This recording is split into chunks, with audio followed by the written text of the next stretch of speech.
नगारन को प्रणाम करता हूँ, सामसिक को प्रणाम करता हूँ, इस मंच को प्रणाम करता हूँ, आप सब सभी श्रोताओं को प्रणाम करता हूँ। आज इस कार्यक्रम की अध्यक्षता कर रहे आदरणीय प्राचार्य महोदय जी और हमारे इस पटल के जिसका बैनर लगा हुआ है सोधी माटी लोनी बघेली, इस पटल के परम आदरणीय पुरोधा डॉक्टर श्रीनिवास शुक्ल सरस जी।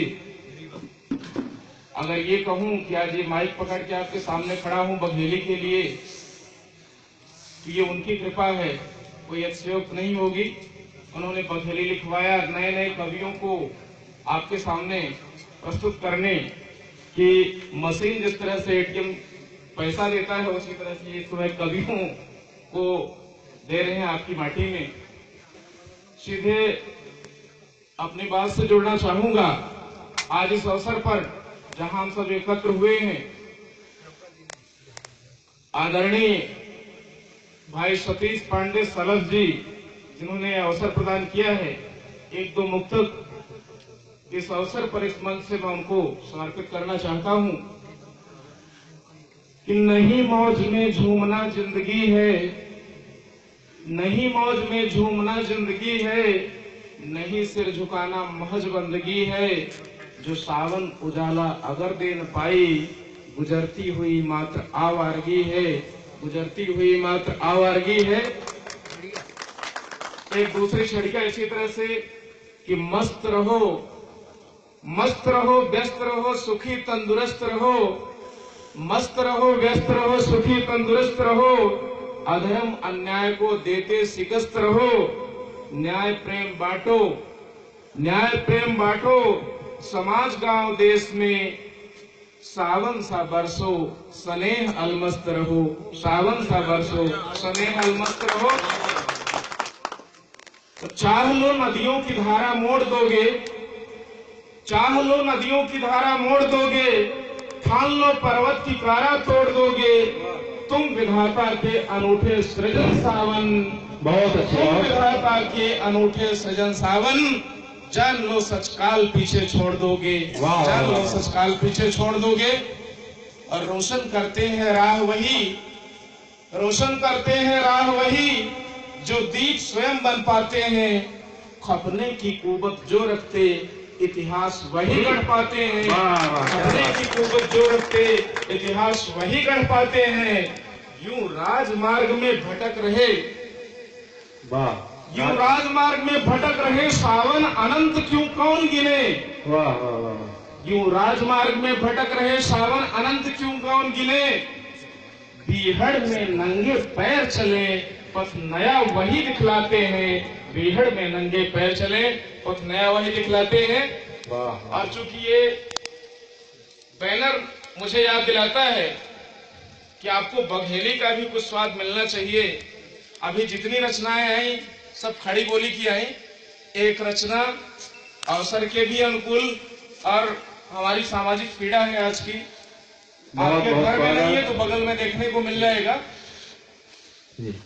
और उसी पर बात करते हुए एक गीत आपके सामने कि चटर पटर चाटे और खाए बबुआ बात न माने, अरे चटर पटर चाटे और खाए बबुआ बात ये को न माने, लटर पटर बोले बताए बबुआ बात ये को न माने,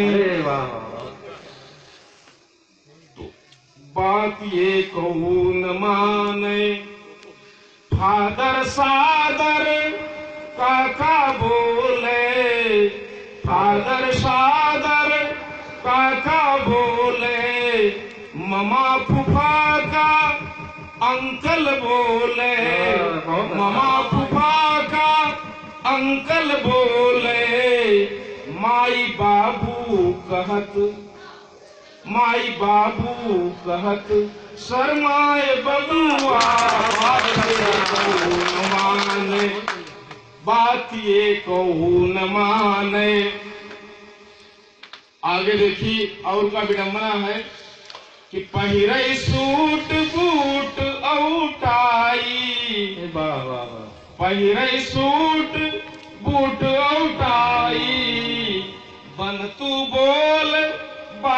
रंगनाई, बन तू बोल बात रंगनाई। अरे देसी पहिरना, अरे देसी पहिरना, लजाए बबुआ बाती कौन माने, जगड़ बगड़ बोले बताए बबुआ बाती कौन माने। अब पहनने की बात हो गई, खाने पर थोड़ा सा आते हैं कि पिजड़ा बरगद काका खात है, पिजड़ा बरगद काका खात है, नूडल सूडल रोज बतात है, नूडल सूडल रोज बतात है। अरे दारी भात लीलत, अरे दारी भात लीलत, लजाए बबुआ बातिए कौन माने, दारी भात पहटत लजाए बबुआ बातिए कौन माने। आगे बढ़ते हैं, लगता है अच्छी तरह से आपको समझ में आ रही है रचना ये कि दूध दही का मुंह बिचकावे, दूध दही का मुंह बिचकावे, मुंह बिचकावे, मुंह बिचकावे, और सोडा कोला बेसही कलावे। अरे अतरी दो तरी ले, अतरी दो तरी ले, धरकाए बबुआ बातिए कौन माने, लटर पटर बोले बताए बबुआ बातिए कौन माने।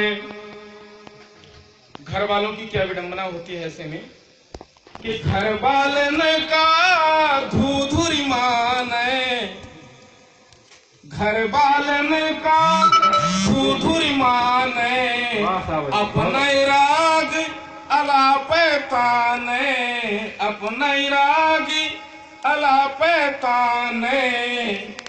दिहसी उदबसी गयन, दिहसी उदबसी गयन, उबियाई बबुआ बातिए कौन माने, जगड़ बगड़ बोले बताए बबुआ बातिए कौन माने।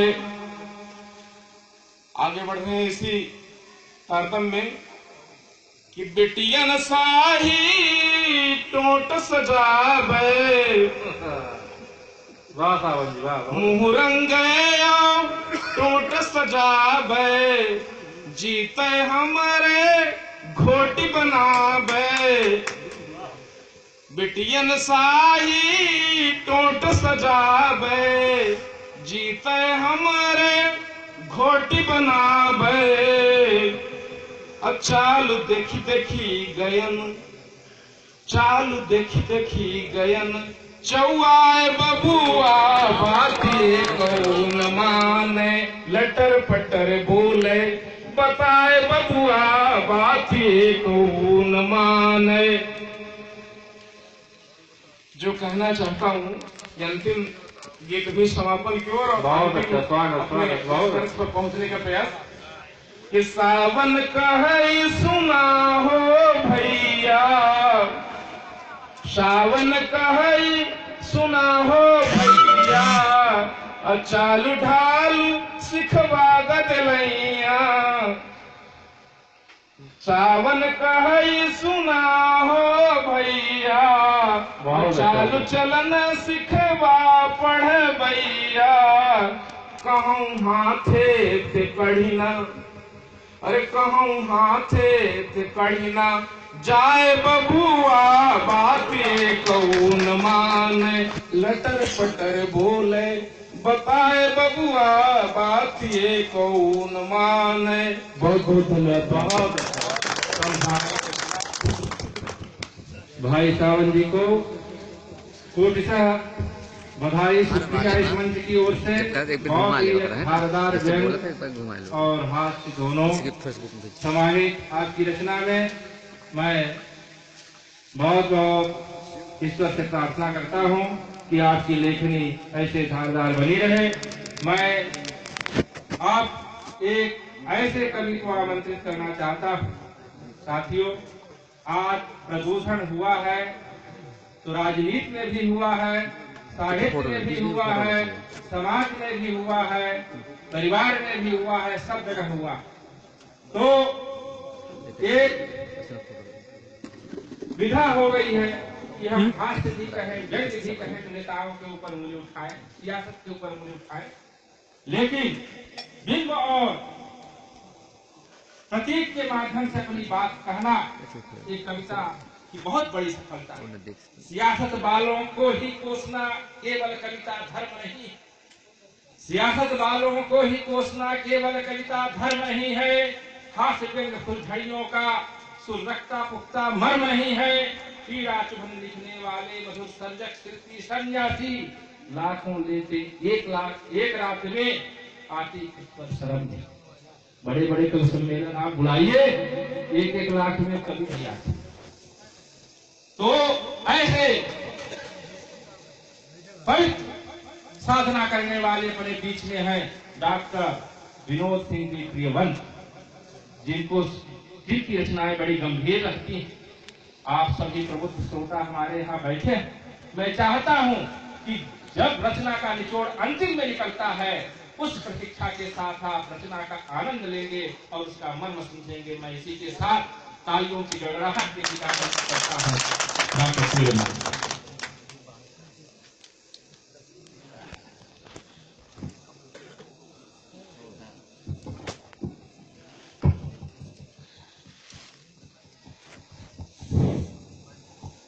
महुआ की माटी में आयोजित काव्य विभावरी का आज बड़ा ही गरिमामय मंच, जिसमें अध्यक्ष के रूप में पधारे हुए हैं रसिया विद्यालय के प्राचार्य सम्माननीय राम शुक्ल जी, और इस माटी के काव्य रसिक आप सभी जन, और हमारे बहुत बीच परिचित मनोज जी।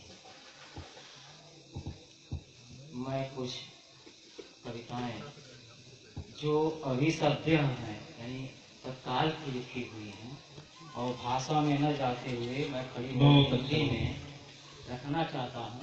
कुछ हो सकता है आपको नए शब्द मिले, उस शब्द पर आपको ध्यान देना है, और मैं जो बात कहना चाहता हूँ वहाँ तक आप पहुँचेंगे, हमें संबल प्राप्त होगा। और मैं चाहता हूँ कि मैं अपनी तरह की प्रार्थना करूं, और मैं पुरुष की प्रार्थना करना चाहता हूं। बहुत अच्छा स्वागत। हे पुरुष प्रार्थना स्वीकारो, हे पुरुष प्रार्थना स्वीकारो अपनी अदृश्यता से। हे पुरुष प्रार्थना स्वीकारो अपनी अदृश्यता से, अपनी शून्यता से, अपनी असीमता से। हे पुरुष प्रार्थना स्वीकारो अपनी अदृश्यता से, अपनी शून्यता से, अपनी असीमता से जागो। हे पुरुष प्रार्थना स्वीकारो अपनी अदृश्यता से, अपनी शून्यता से, अपनी असीमता से जागो। जागो, तुम करुणा पुरुष बनो। तुम करुणा पुरुष हो, तुम करुणा पुरुष हो। गंभीर उदद से गहन जलद हो, बूंद बूंद हर्षो फिर वर्षो। धारा सार हो, ताप भरो, तोष भरो, विश्व प्रतीक्षा को दूर करो। विक्षुब्ध मानवता को शांति दो, सुख दो। राम से, बुद्ध से पुनः पुनः परिचित करो।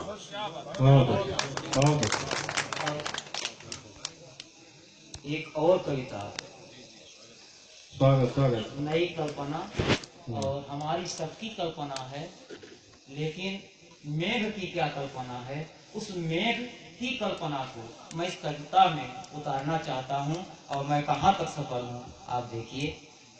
मेघवी कल्पना कविता का शीर्षक है। एक नया शब्द दे रहा हूँ, मेघवी कल्पना। मेघ से निर्मित, तो मेघवी कल्पना। तो तप कर तपाकर सागर की सतह से उठकर, तप कर तपाकर सागर की सतह से उठकर श्याम मेघ बनकर आकाश में घिर कर देखो। तप कर तपाकर सागर की सतह से उठकर श्याम मेघ बनकर आकाश में घिर कर देखो। खारे जल को मीठा कर प्यास को तृप्त कर देखो। खारे जल को मीठा कर प्यास को तृप्त कर देखो। धरती कैसे खुशी से झूम जाती है, धरती कैसे खुशी से झूम जाती है। नदी कैसे मचलती बोल खाती है, पवन कैसे सरसराती गाती है। पर्वत कैसे खामोशी छोड़ जाग जाते हैं, जंगल कैसे पेड़ पेड़ उमंग से सज जाते हैं। जंगल कैसे पेड़ पेड़ उमंग से सज जाते हैं। जीवन कैसे कुलक कुलाचे भरने लगता है, जीवन कैसे कुलक कुलाचे भरने लगता है। क्या कभी ऐसी कल्पना अपने भीतर भी जगी है? अब आप ये संदर्भ आप जहाँ पर ले जाना चाहते हैं आप स्वतंत्र हैं। मैंने अपनी बात कह दी है मेघ के माध्यम से। क्या कभी ऐसी कल्पना अपने भीतर भी जगी है जो मेघ की आंखों में बसी है? क्या ऐसी कल्पना अपने भीतर भी जगी है जो मेघ की आंखों में बसी है? चप्पे चप्पे में नची है, चप्पे चप्पे में नची है। तुम भी मेघवी कल्पना को साकारित होते आंखों में बसते देखो। इसी के साथ धन्यवाद।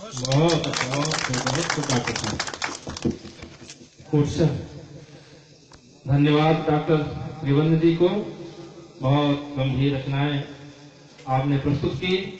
आज मैं स्वयं अतिक्रमण कर रहा हूं, इसलिए कोई विशेष लाइन नहीं खींच सका।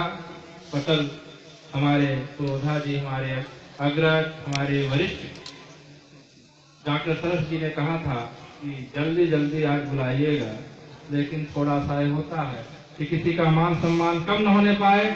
बहुत ही सम्मानित और ऊंचाई वाले हमारे यहाँ सरस्वती के पुत्र बैठे हुए हैं। यहाँ मैं आवाज देना चाहता हूँ, चुरहट की धरती से पधारे हुए, राजधानी से पधारे हुए हमारे अच्छे व्यंग्यकार भी हैं, गीतकार भी हैं कि हो चुकी बहुत हास और परिहास की बातें, हो चुकी बहुत हास और परिहास की बातें। अब कुछ लिखे भूख और प्यास की बातें, लिख चुके उपमा रूपक उत्प्रेक्षा बहुत।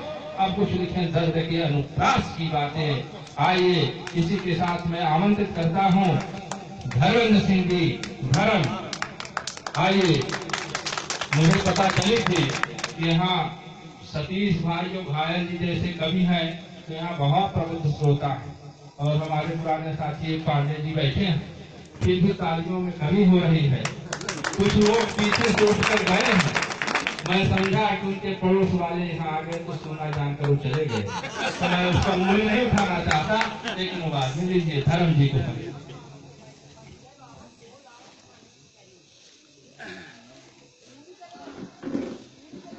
माँ वीणा पाणी को प्रणाम करता हूँ।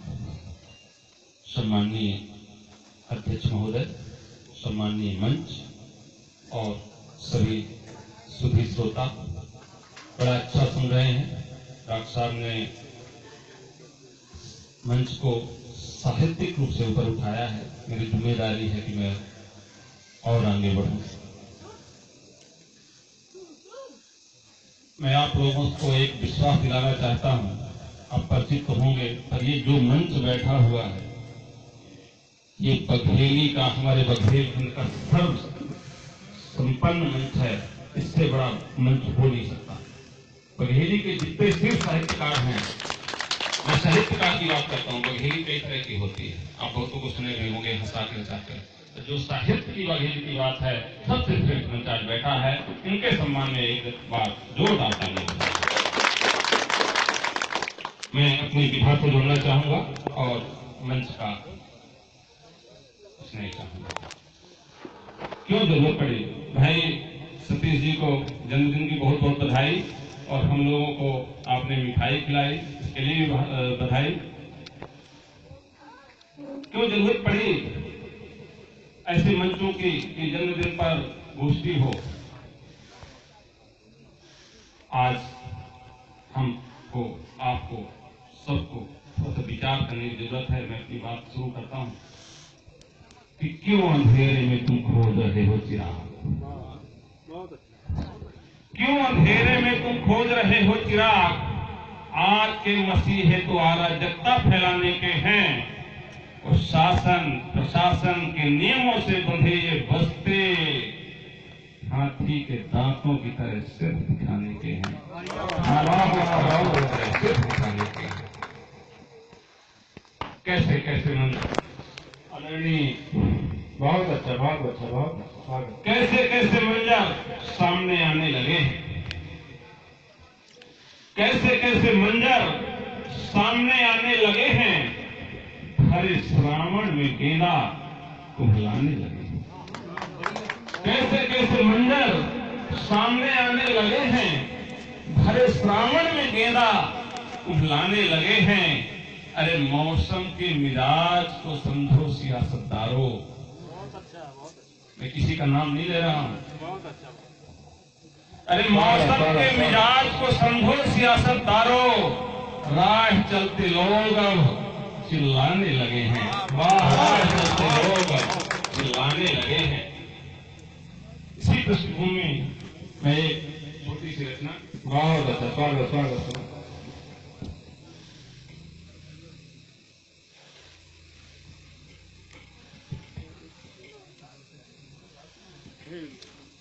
तस्वीर राष्ट्र के चेहरे की, तस्वीर राष्ट्र के चेहरे की मैं आज दिखाने आया हूं।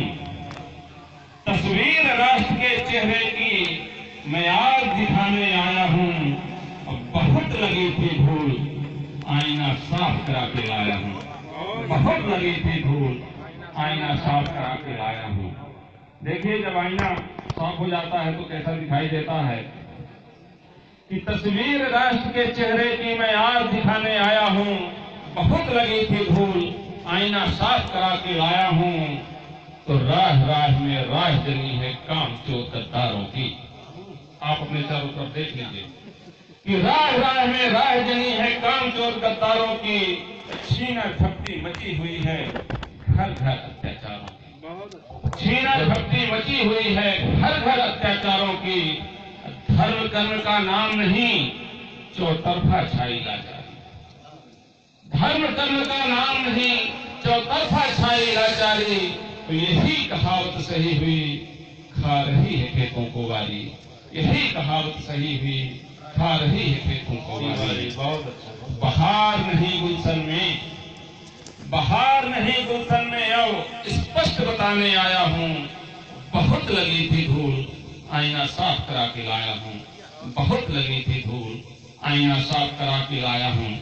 देखिए कैसा दिखाई देता है आईना साफ करने में कि नैतिकता बीमार पड़ी है यहाँ फरेबी चालों से। नैतिकता बीमार पड़ी है यहाँ फरेबी चालों से। मानवता भी फपक रही है चुगली चस्काकारों से। नैतिकता बीमार पड़ी है यहाँ फरेबी चालों से। मानवता भी फपक रही है चुगली चस्काकारों से। शक संदेह के डेरे हैं वह उल्टे सीधे फंदे हैं। शक संदेह के डेरे हैं वह उल्टे सीधे फंदे हैं। और बाहर बाहर सुंदर बोर्ड लगा है, अंदर गोरख धंधे हैं। बाहर सुंदर बोर्ड लगा है, अंदर गोरख धंधे हैं। तो है घोर अराजकता के क्षण, है घोर अराजकता के क्षण। यह बात बताने आया हूँ। बहुत लगी थी धूल, आईना साफ करा के लाया हूँ। बहुत लगी थी धूल, आईना साफ करा के लाया हूँ। अंतिम है कि फिर से महाभारत का इतिहास दोहराया जाता है। फिर से महाभारत का इतिहास दोहराया जाता है। भ्रष्टाचारी दुर्योधन का कद बढ़वाया जाता है। बहुत अच्छा, बहुत अच्छा। फिर से महाभारत का इतिहास दोहराया जाता है। भ्रष्टाचारी दुर्योधन का कद बढ़वाया जाता है। नैतिकता बीमार पड़ी है, नैतिकता का हो रहा हरण, पांडव की आंखें नम हैं। नैतिकता का हो रहा हरण, पांडव की आंखें नम हैं। कोयल बुलबुल की चहकें मधुवन में भी अब कम है। कोयल बुलबुल की चहकें मधुवन में भी अब कम है। हो न जाए महासमर, हो न जाए महासवर आभास कराने आया हूँ। बहुत लगी थी धूल आईना साफ करा के लाया हूँ। बहुत लगी थी धूल आईना साफ करा के लाया हूँ। तो ये मानसिकता आपको लगेगा कि ये तो बड़ा निगेटिव कवि है। मैं एक मुख्य था अगला दे देंगे तो बहुत ऐसा नहीं, हम ऐसे नहीं बैठेंगे। पथरीली धरती पर भी पुष्प खिलाएंगे, पथरीली धरती पर भी पुष्प खिलाएंगे, दया और करुणा का पाठ पढ़ाएंगे। पथरीली धरती पर भी पुष्प खिलाएंगे, दया और करुणा का पाठ पढ़ाएंगे। कछुआ खरगोश से बाजी जीतता है, हर दिल में यह विश्वास जगाएंगे।